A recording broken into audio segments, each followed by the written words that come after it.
میرے ذہن میں کچھ چیزیں تھیں جو آپ کے سامنے بیان کرتی تھی، لیکن حضرت مولانا مفتی احسان صاحب کا ابتدائیہ جو کہ حاوی بھی تھا، کافی بھی تھا اور شفیع بھی، پھر حضرت مفتی صاحب دامت برکاتہ کا بیان وہ مبرہن بھی تھا اور نہایت ہی مطمئن اور اطمینان دلانے والا اور اطمینان انگیز۔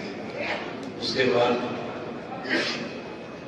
اختصار کے ساتھ اور اپنی گفتگو کو سمیٹتے ہوئے میں وقت کے اندر کوشش کروں گا کہ اپنی گزارشات آپ کے سامنے بیان کر سکوں، ورنہ تو وہ معاملہ ہو جائے گا کہ لکھا ہے کہ گندھے کنویں میں ایک صاحب پڑے ہوئے تھے، وہ چیخ رہے تھے کہ مجھے باہر نکالو باہر نکالو، کوئی راہگیر توجہ نہیں کر رہا تھا۔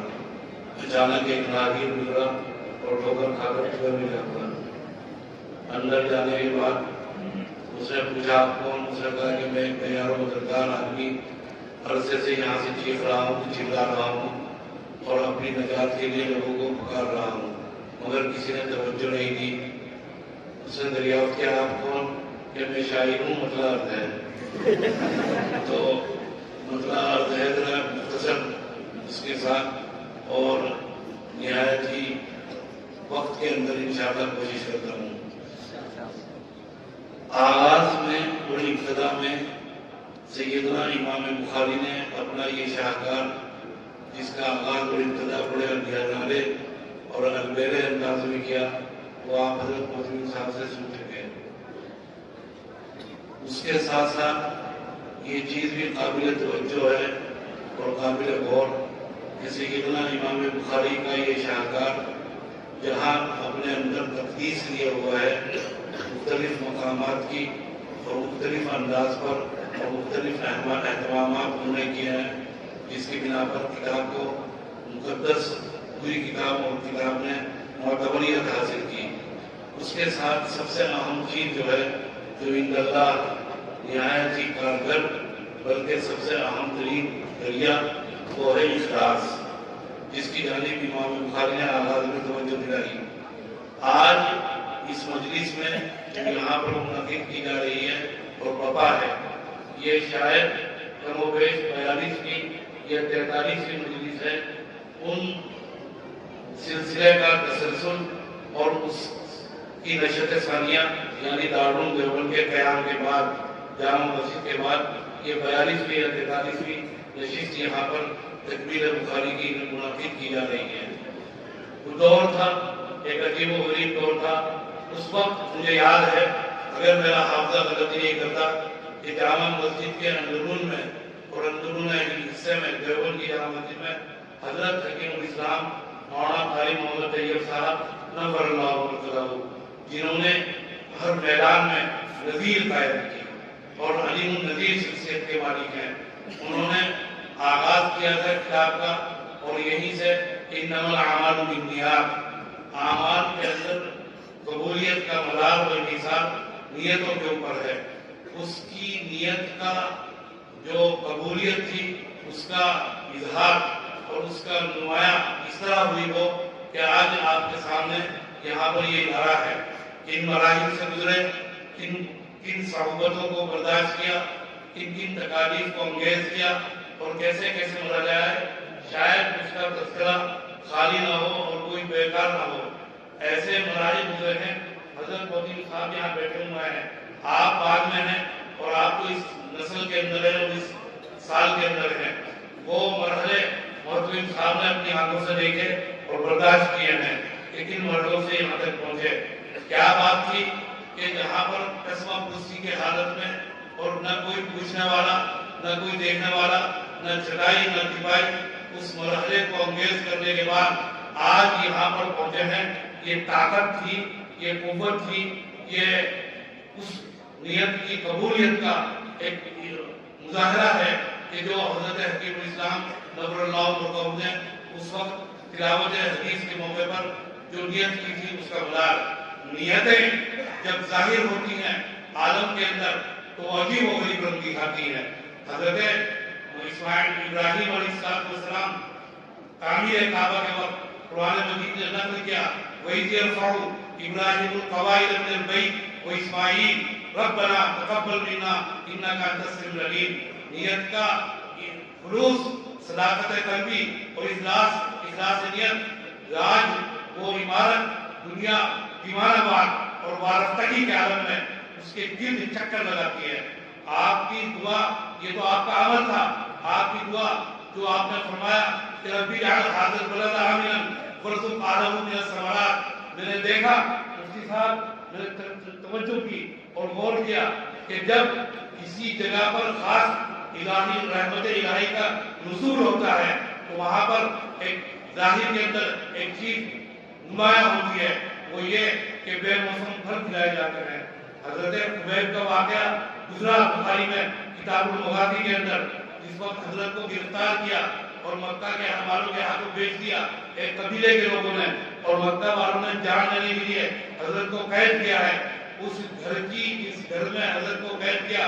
ایک خاتون بیان کرتی ہے کہ میں نے خبیب سے زیادہ بہترین کوئی قیدی نہیں دیکھا، اور کہتی ہے کہ میں نے دیکھا کہ ان کے پاؤں بنے ہوئے ہیں بیڑیوں سے، پا بجوڑا ہیں، اور اس کے ساتھ ساتھ مکہ کے اندر کوئی موسمی پھل کا موسم بھی نہیں، سیزن بھی نہیں ہے، پھل کھا رہے ہیں.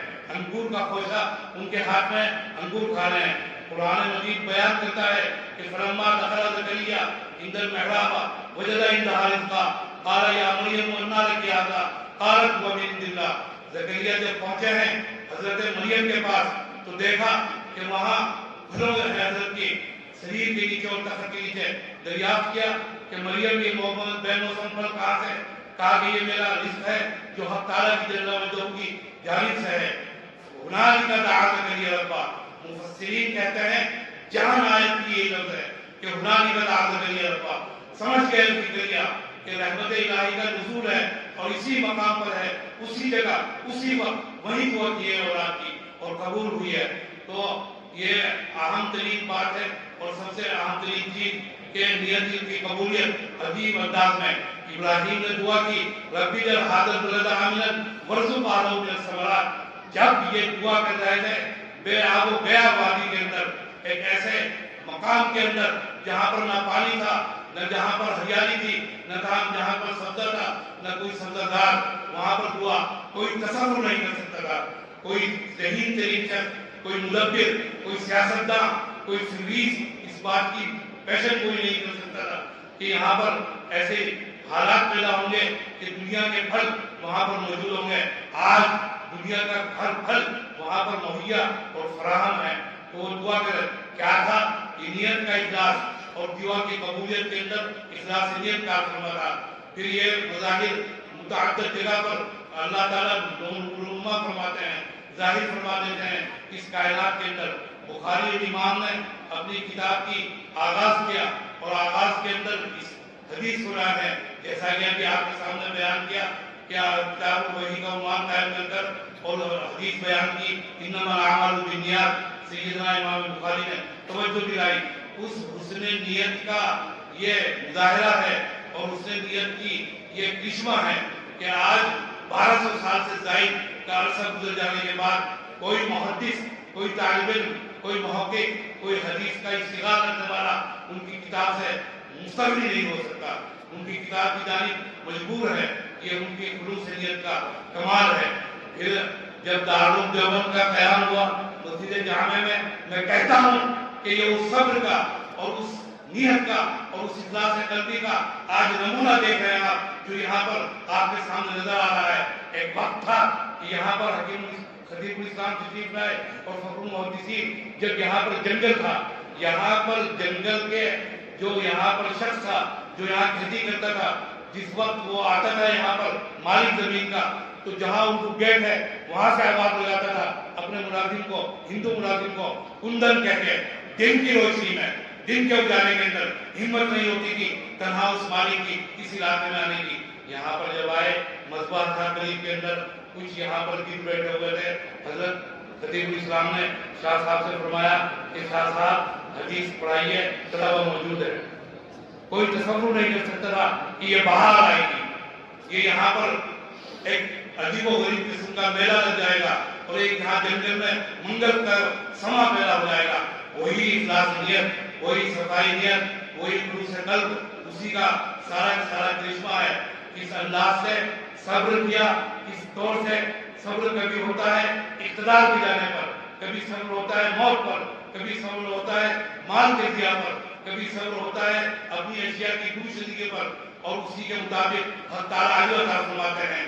آپ نے حدیث پڑھی، سیدنا ابن عمر رضی اللہ تعالیٰ عنہ پہنچے ہیں اپنی ہمشیرہ حفصہ کے پاس رضی اللہ تعالیٰ عنہ.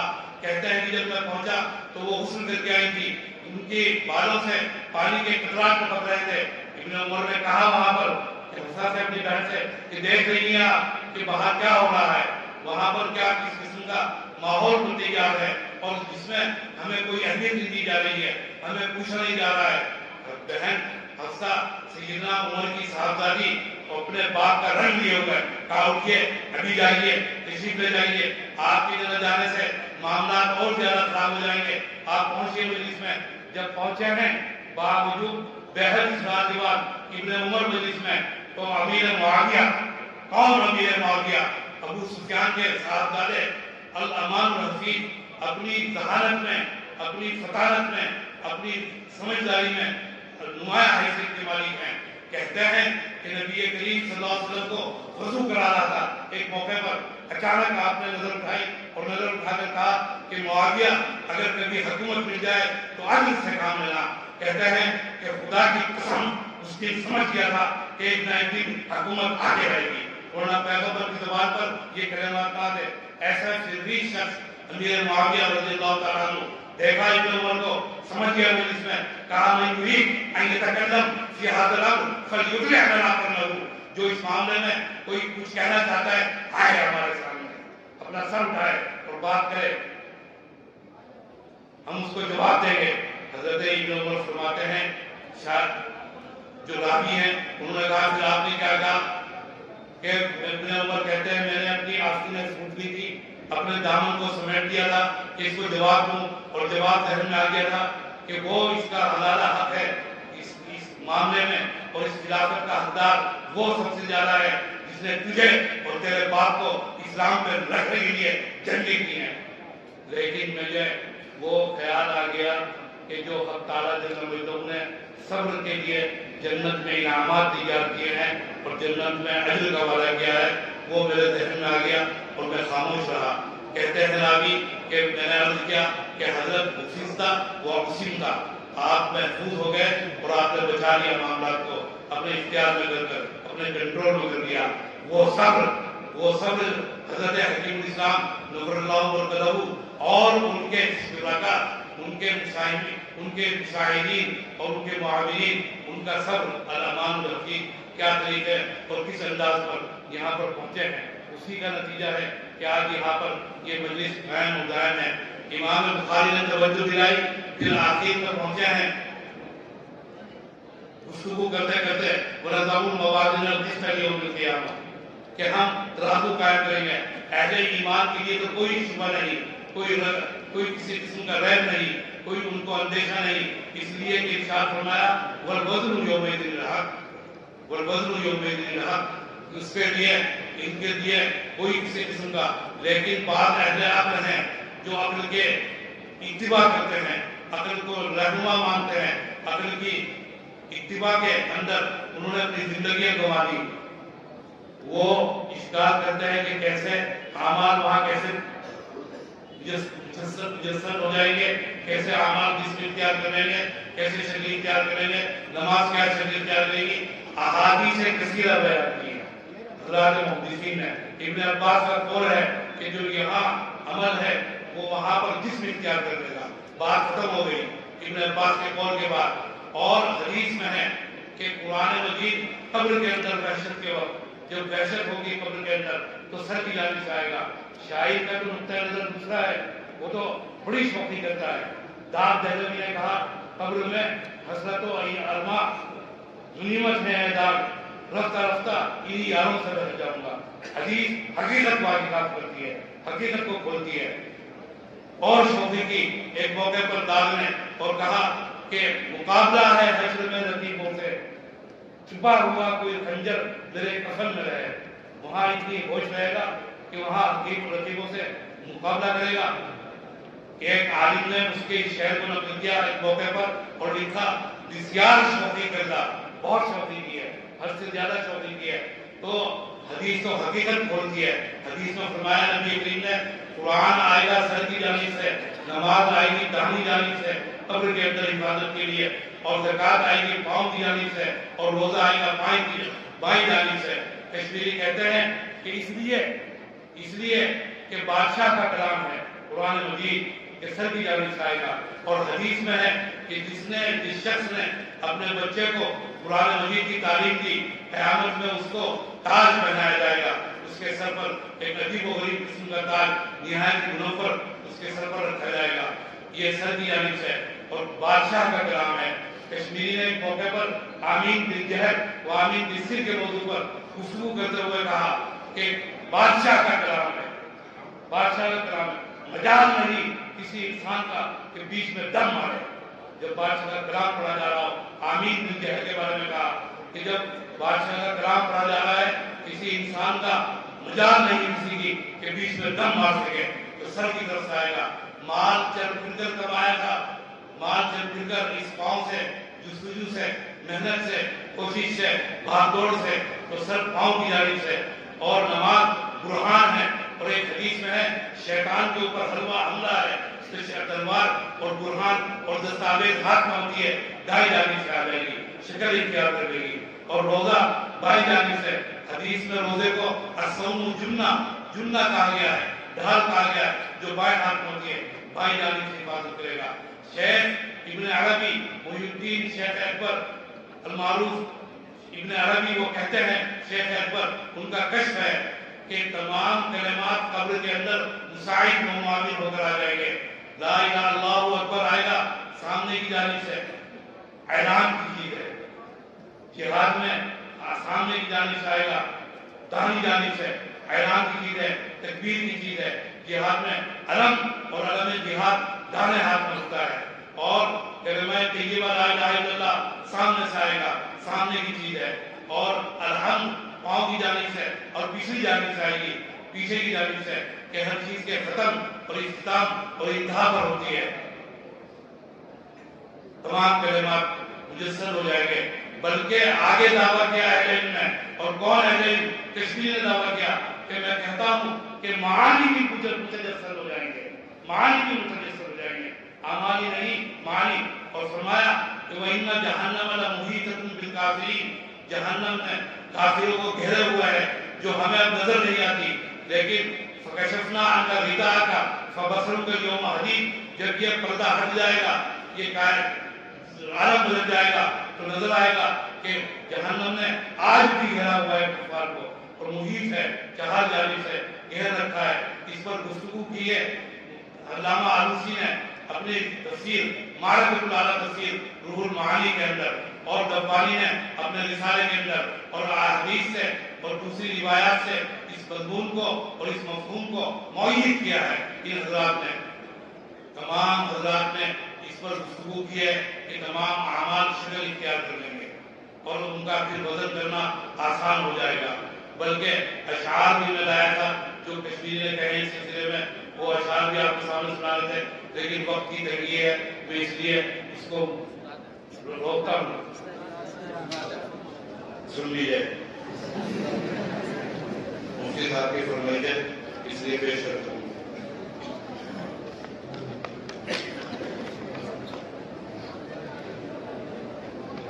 یہ بھی فرمایا کہ جس قدر نیکیاں ہوں گی وہ محشر میں سواریاں ہو جائیں گی، اور برائیاں بدیاں بوجھے بن جائیں گے، بدعمالیاں بوجھے بن جائیں گے، اس کے سامنے بوجھے ہو جائیں گے۔ اس لیے قرآن مجید میں جو لفظ استعمال کیا وہ اوزار کا لفظ استعمال کیا، جیسا کہ فرمایا وَلَا تَزِرُ وَازِرَةٌ وِزْرَ أُخْرَىٰ، کوئی کسی دوسرے کا بوجھا نہیں اٹھائے گا۔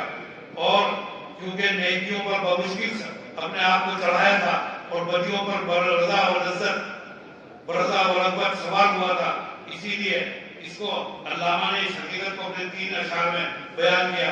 وَيُصْبِرُ شَرٌّ شَرَّ مَا يَنبَغِي لَهُ فَيَزْعَمُهُ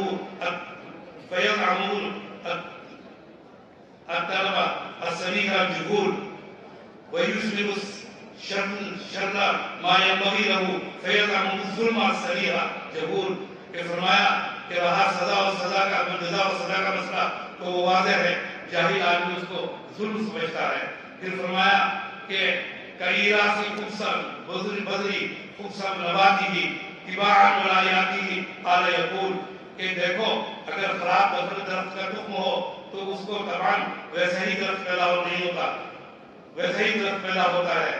پھر یہاں کون سوال جواب کرتا ہے اس قسم سے کہ خراب درخت کیوں پیدا ہوا؟ اور مزید فرمایا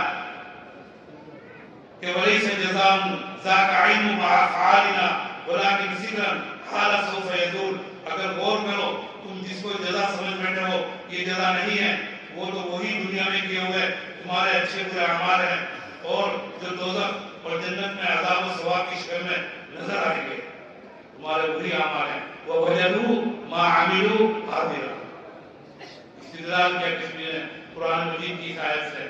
اور حضرات اکابر دیوبند، حضرت نانوتوی، حکیم الاسلام، حضرت مولانا قاری محمد طیب صاحب اور دوسرے اکابر نے احادیث سے ثابت کیا ہے روز روشن کی طرح پر، کوئی خفا نہیں، کوئی کسی قسم کا شبہ نہیں اس عمل کے اندر کہ اعمال وہاں پر جسم اختیار کر لیں گے اور ان کا تولنا۔ اور آج نہ ضرورت ہے محی الدین ابن عربی کی، نہ ضرورت ہے غزالی الامام کی، نہ وہاب شاہرانی کی، نہ بادشاہ ولی اللہ کی، آج سائنس نے ہمارے لیے سب ثابت مشاہد کر دیا۔ کشمیری سے دریافت کیا گیا کہ فلسفہ قدیم اقرب الی الاسلام ہے یا سائنس جدید اقرب الی الاسلام ہے؟ فرمایا کہ فلسفہ قدیم ابعد من الاسلام ہے اور سائنس جدید اقرب الی الاسلام ہے۔ اور فرمایا کہ مجھے یقین ہے کہ جتنے معجزات حضرات انبیاء کے ہاتھ پر صادر ہوئے ہیں وہ سب کے سب ان حضرات سے، ان انگریزوں سے اللہ تعالیٰ سب کا سب یہاں پر ثابت کرا دیں گے اور ان کے ہاتھ پر ان سے وجود پذیر ہو جائیں گے ان کے ہاتھوں کے اوپر، اور خاص طور سے انہی کے غیر منکرین اور غیر مومنین کے ہاتھوں پر، اس لیے کہ مومن تو ایمان رکھتا ہے، ان معجزات پر یقین رکھتا ہے، جو منکر ہیں ان کے ہاتھ پر اللہ تعالیٰ ظاہر فرما دیں گے۔ آج کیا چیز نہیں ہے، تمام دنیا کے اندر جو چیزیں آ رہی ہیں، یہ کیمرے لگے ہوئے ہیں، تمام کے تمام کیمرے ایک ایک سیکنڈ کی آپ کی حرکت وہاں پر ریکارڈ ہو رہی ہے، یہاں تک کہ آپ کی سپیڈ کیا تھی کار کی، کس سپیڈ سے گئے، کار کا رنگ کیا ہے، آپ بھی تشریف فرما نظر آئیں گے کار کے اندر، آپ کا نمبر بھی نظر آ جائے گا، کار کا رنگ بھی نظر آ جائے گا، کار کا ماڈل بھی نظر آ جائے گا، ماڈل سے آپ کی تمام تفصیلات حکمراں اور حکام سب تفصیلات آپ کی معلوم کر لیں گے، ایک ایک چیز آپ کی معلوم کر لیں گے کہ یہ گاڑی سیکنڈ ہینڈ ہے، یہ فرسٹ ہینڈ ہے، کہاں سے خریدی گئی، کہاں بکی گئی۔ جب آپ یہاں پر یہ مشاہدہ کر رہے ہیں، کیا خیال ہے اللہ تعالیٰ کے کیمرے کے بارے میں، کیا خیال ہے اللہ تعالیٰ کی نظر کے بارے میں، کیا خیال ہے اللہ تعالیٰ کے علم کے بارے میں؟ ان اللہ علی کل شیء قدیر، وہ علیم ہے، علام ہے، اور ہر طرح کا علم ان کو حاصل ہے، تو ان کو معلوم نہیں ہوگا، یقیناً وہ معلوم ہوگا، اور وہ ضرور انشاءاللہ مزید اعمال کو توڑ کر اور وزن کر کر، شارحین نے کہا کہ وہ علیم ہے، علام ہے، جاننے والے ہیں، تو تحصیل حاصل ہے، کیوں، کس کے لیے؟ فرمایا کہ اپنے لیے نہیں بلکہ عبد کے لیے، بندے کو دکھانے کے لیے، بندے کو جتانے کے لیے اعمال کا وزن کیا جائے گا اور اعمال کو توڑا جائے گا۔ وہ انما الاعمال بالنیات جس کی جانب آغاز میں امام بخاری نے توجہ دلائی تھی، اگر وہ نیت کا خلوص اور صفائی قلبی اور صفائی نیت حاصل ہے تو اس کا وزن، اس میں وزن ہوگا اس عمل میں، اور وہ وزن یہاں پر آپ کے کام آئے گا، اور جب تولا جائے گا میدان کے اندر اس کو رکھا جائے گا۔ اور بغیر نیت کے اعمال روح سے خالی ہیں، اعمال کے اندر کوئی وزن نہیں ہوگا، وہ ہوا میں اڑ جائیں گے، اس کے اندر کوئی کسی قسم کی کوئی وزن اس کے اندر نہیں پایا جائے گا۔ تو اس کو ارشاد فرمایا وَنَضَعُ الْمَوَازِينَ الْقِسْطَ لِيَوْمِ الْقِيَامَةِ، پھر فرمایا کلمتان خفیفتان علی اللسان ثقیلتان فی المیزان سبحان اللہ وبحمدہ سبحان اللہ العظیم۔ یہ دو کلمے ہیں جو زبان کے اوپر نہایت ہی ہلکے پھلکے، جن کی ادائیگی بہت سہل اور آسان لیکن ترازو اور میزان کے اندر نہایت ہی باوزن ثابت ہوں گے. وہ کیا ہے؟ سبحان اللہ و بحمدہ سبحان اللہ العظیم. ایسا کلمہ ہے سبحان اللہ کہ نصف ترازو کو بھر دے، اور ترازو آسمان اور زمین کی وسعتوں کے درمیان جو وسعتیں ہیں اس کے ہم پلہ اور اس کے برابر ہے، اس کا نصف پلہ بھر دے. اور سبحان تسبیح سبحان اللہ العظیم وہ باقی نصف سبحان اللہ کم میزان آج باقی نصف میزان کو بھر دے. وہ کلمات اتنے عجیب و غریب. یاد رکھنا کہ کلمات کے اندر وزن ہوتا ہے، اور کلمات کے اندر وزن شخصیت کے وزن سے پیدا ہوتا ہے، اس کی نیت سے پیدا ہوتا ہے. فارسی والے بھی کہتے ہیں قول مردان جان آ رہا کہ مردوں کی بات میں وزن ہوتا ہے. اس وزن کو اگر اپنے اعمال میں پیدا کرنا ہے تو اس کی شرط اول ایمان، پھر اس کے اندر نیت اور خلوص نیت و اخلاص نیت مطلوب ہے. اس کی جانب امام بخاری نے توجہ دلائی. اس مختصر گفتگو کے بعد پھر اب یہ ہے، اب آپ سے کچھ گزارشات ہیں وہ بھی مختصر انداز میں. اب آپ یہاں سے فارغ ہو کر جا رہے ہیں.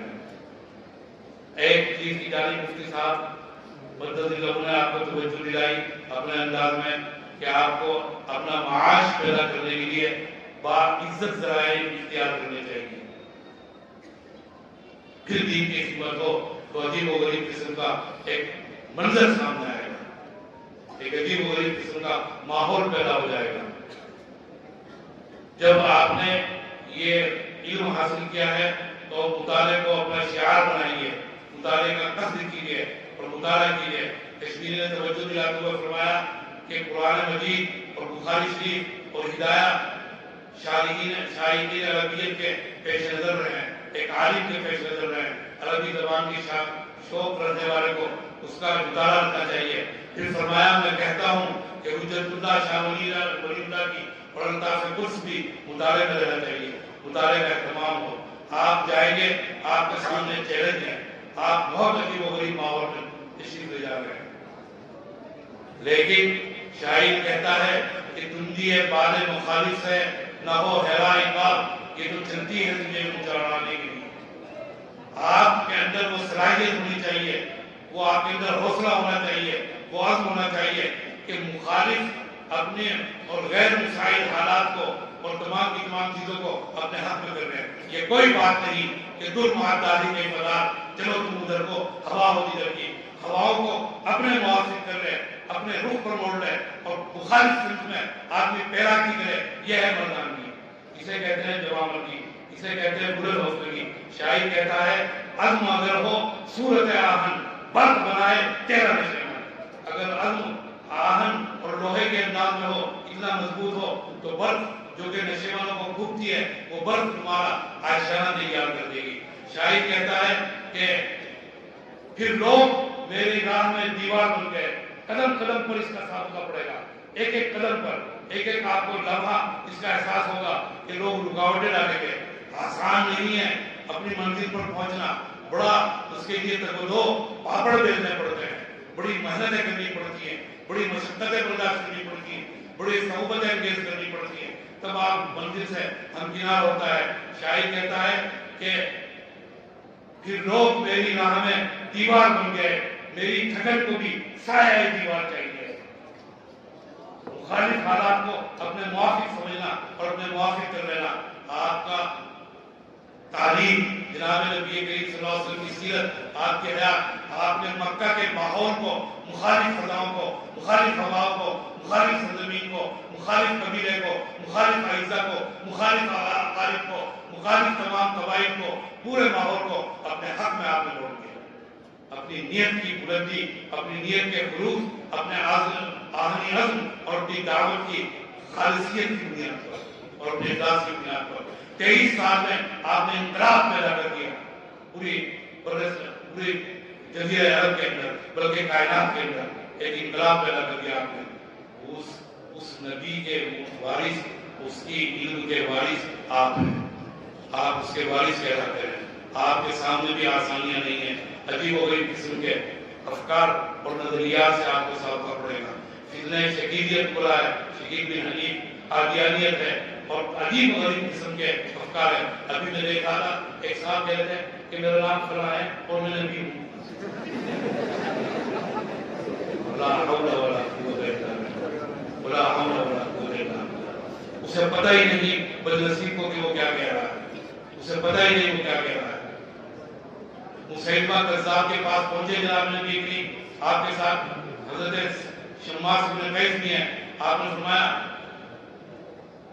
کہنے لگا کہ میرا مطالبہ ہے کہ اگر آپ مجھے اپنے باپ نائب تعین کر دیں تو میں آپ کی اتباع قبول کر لوں، آپ کی دعوت قبول کر لوں. آپ کے ہاتھ میں کھجور کی معمولی ٹہنی ہے، معمولی ٹہنی. آپ نے کہا نبوت، تو اگر اس ٹہنی کو بھی مانگے گا یہ بھی اس کا بھی دینے کا وعدہ نہیں ہوں.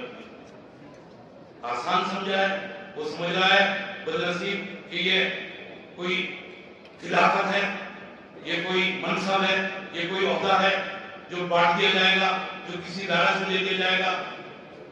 یہ من جانب اللہ ہے، اس کا انتخاب من جانب اللہ ہے. پیغمبر نے بھی نبوت سے پہلے کبھی یہ دعویٰ نہیں کیا کہ میں نبی ہوں. 40 سال تک کہیں یہ روایت نہیں ملتی کہ آپ نے یہ کہا ہو کہ میں نبی ہوں. ان فتنوں سے آپ کا سابقہ ہے، ان افکار سے، اور آپ ایک مخصوص ماحول کے اندر جا رہے ہیں جہاں پر آپ درسگاہ کا تعلق، اپنی دانشگاہ کا تعلق، اپنے دین کا تعلق، اپنے مذہب کا تعلق، اپنے نبی کا تعلق، اس کی تعلیمات کا تعلق، اسلامی تہذیب کا تعلق آپ کی ذات ہے. آپ کو لوگ آنکھیں گے، آپ کو لوگ پرکھیں گے، آپ کو لوگ دیکھیں گے، آپ کو لوگ برتیں گے، آپ کو لوگ کسوٹی پر کسیں گے اور پھر فیصلہ کریں گے کہ آپ کی درسگاہ کیسی تھی، آپ کا دین کیسا تھا، آپ کا نبی کیسا تھا، آپ کی تعلیمات کیسی تھی، آپ کا مذہب آپ کو کیا دعوت دیتا تھا. ان تمام چیزوں کو پیش نظر رکھ کر پھر قدم رکھیں گے تو انشاءاللہ کامیاب ہوں گے. اور یاد رکھیے کہ زمانہ آپ کا انتظار ہے، آپ سے بڑھ کر کوئی نہیں ہے، آپ سے بڑھ کر کوئی نہیں ہے، یہ بھی یقین رکھیں. والد سے علوم نبوت ہیں، آپ سے بڑھ کر نہ اس کائنات میں نہ اس دنیا کے اندر کوئی نہیں ہے آپ سے بڑھ کر. اس کا یقین رکھیے. اور آپ کا انتخاب بھی من جانب اللہ ہے، ورنہ کہیں بھی جا سکتے تھے، کہیں بھی آپ پہنچ سکتے تھے. دینی درسگاہوں میں دینی علوم کے لیے آپ کا انتخاب یہ من جانب اللہ ہے. اس کی راہ رکھیے، اس کا بھرم رکھیے، اس کا خیال رکھیے. اپنے وقار کا، اپنی درسگاہ کے وقار کا، اپنے دین کے وقار کا، ان سب چیزوں کو پیش نظر رکھ کر پھر آپ انشاءاللہ کامیابی حاصل کریں گے. اس کے ساتھ ساتھ میری جو سندیں تھی وہ سندیں تو بیان ہو گئی. 2 سندیں مجھے مزید حاصل ہیں، بلکہ 3. ایک تو شیخ احمد ناقوی جو جدہ میں تھے، جن کا حضرت مولوی صاحب دامت برکاتہ نے تفصیلی ذکر کیا، میں بھی پہنچا ہوں اپنے والد کے ساتھ، ہم نے بھی ان سے سند حاصل کی ہے. ایک تو وہ سند. دوسری حضرت شاہ صاحب کی علامہ کشمیری کی براہ راست مجھے سند صرف ایک واسطے سے حاصل ہے، ان کے داماد اور تلمیذ حضرت مولانا سید احمد اللہ بجوری شارح بخاری صاحب انوار الباری، ان سے حاصل ہے. مجھے مودودی صاحب نے وہ تحریر دیکھی بھی ہے، بلکہ وہ مجھے دی بھی ہے واپس ایک موقع پر. ان کے بہت سے کام ہیں حضرت مودودی صاحب کے، انہوں نے بھول گئے ہوں گے. ایک موقع پر اس درسگاہ کے ایک استاد کے بارے میں ان کی وفات کے بعد خواب بیان کیا مجھ سے کہ میں نے انہیں خواب میں دیکھا، وہ فرما رہے ہیں کہ اللہ تعالیٰ نے مجھے طبقہ محدثین میں اٹھایا. زمرہ محدثین میں، یاد ہوگا حضرت مودودی صاحب کو، میں نام نہیں لیتا ان کا. ان کی وفات ہوئی، جمع سال تھے، وفات ہوئی ان کی. یہاں مدرس تھے، اور میرے خیال سے جب وفات ہوئی شاید دورہ حدیث کی کوئی ایک کتاب ہوگی، ورنہ مشکات ان کے پاس یہ مشکات چاہیے. فرمایا خواب میں کہ اللہ تعالیٰ نے مجھے طبقہ محدثین میں اٹھایا ہے. اس سے اتنی بات معلوم ہوئی کہ عند اللہ یہ درسگاہ اور اس کے خدمات مقبول ہیں، اس کے اساتذہ مقبول، اس کے طلبہ مقبول، اس کے خدمات علمی و دینی مقبول، یہاں کے اساتذہ کی نیات مقبول. انہوں نے اول تا انتہا یہی پر خدمات انجام دی، یہی پر خدمات انجام دی اسی درسگاہ کے اندر. تو دوسری سند حضرت مولانا احمد رضا صاحب سے علامہ کشمیری کی. تیسری شیخ عبدالفتاح ابو حدہ جو شام کے عالم ہیں اور ظاہر کوسی کے شاگرد ہیں اور علماء دیوبند کے عاشق علماء دیوبند کے، اور بہت سی کتابوں پر علماء دیوبند کو انہوں نے ایڈٹ بھی کیا ہے اور اس کو انہوں نے تقریر اور نہایت تحقیق کے ساتھ بڑی آب و تاب کے ساتھ بیرون سے شائع بھی کرایا ہے اور بڑی خدمات انجام دی ہیں. وہ دارالعلوم دیوبند تشریف لائے سن 78-79 کے اندر دیوبند کے مہمان خانے میں مقیم تھے طلباء دارالعلوم، ان سے حدیث کی سند لینے کے لیے مجھے بھی پتہ نہیں تھا کہ اس وقت میں بھی پہنچ گیا اور حدیث کی سند آ سکتی تیسری سند ہوا ہے۔ ان تمام واسطوں سے آپ کو روایت حدیث کی اجازت ہے۔ چوتھی بات جو عرض کرنی تھی وہ یہ کرنی تھی کہ آپ یہاں پر تشریف لائے، اس ادارے نے آپ کی خدمات انجام دی، اپنی ہمت سے بڑھ کر، اپنے وسائل سے بڑھ کر اور اپنی محدود وسائل سے بڑھ کر آپ کی خدمات انجام دی۔ نہ ایسی تدریس، نہ ایسی تعلیم، نہ ایسے انتظامات آس پاس کی درسگاہوں میں نہیں ہیں۔